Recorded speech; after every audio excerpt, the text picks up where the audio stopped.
Do you ever have one of those days where nothing seems to go right? And then that day passes and you think, okay, I'm going to start fresh the next morning. And the next morning happens and nothing seems to go right. And it just seems like you're somehow attracting this negative energy, or, you got a dark cloud following you. I've been having a couple of those days. Intermittently. Hasn't been all bad. But I just want to say that I can completely understand how, people that are on meal plans or people who are on fitness plans, they fall off track and they decide that, you know what, screw it, I'll start again next week. I can completely see how that would happen. So everybody's got stress, right? It's unavoidable. Everybody has some kind of stress in their life. And part of your well-being, obviously, is not only taking care of yourself physically, but taking care of yourself emotionally. So when you're feeling overwhelmed, I have one thing that really works for me, and it sounds kind of silly, but if I can even help one person out there, then I feel like this isn't a waste of time, because it has helped me, and I'm hoping that maybe tomorrow might be different for me. And just having that thought process that, tomorrow is going to be better. Nothing, catastrophic happened. It's just been a bad couple days for me. Anyways. So typically when I start to have these bad days like this, or a bad day, it's because things are piling up in my headspace. I've got too many things to do and I'm feeling overwhelmed. And I've got a list of things that I know I need to do, and I've got my list written down in my agenda. Like, I've got it written somewhere important. But what I've learned to do is write the list down on a separate piece of paper. And you've got to be brutally honest and just write. Nobody else is going to see this. You're going to throw it out when you're done, or burn it, or whatever you're going to do, shred it. Write down everything on a piece of paper, look at it, visualize it. They mean the same thing. See? This is what I'm talking about. You're going to go through it all, and then make sure you have the list somewhere else, so that when you're throwing it out, you don't forget everything that was on your list.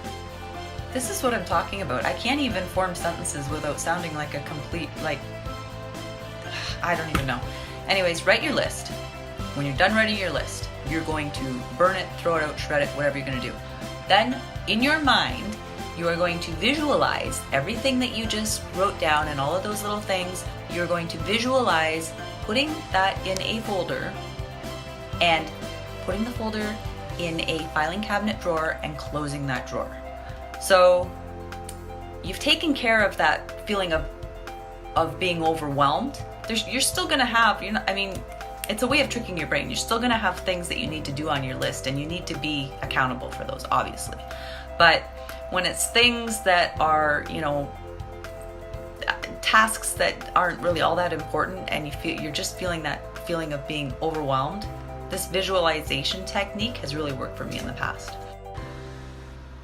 And when this is really helpful is when you're trying to fall asleep. So when you're trying to fall asleep at night, and if you're one of those people like me where your brain just kind of races and it kind of goes in circles, and you're lying there with your eyes peeled open staring at the ceiling, because you're just thinking of all of this stuff that you really don't have any control over, or you don't have any control over while you're laying in bed. And it's probably, if you're someone like me, it's probably 1 or 2 in the morning. You've got to work the next day, so then you're worrying about that.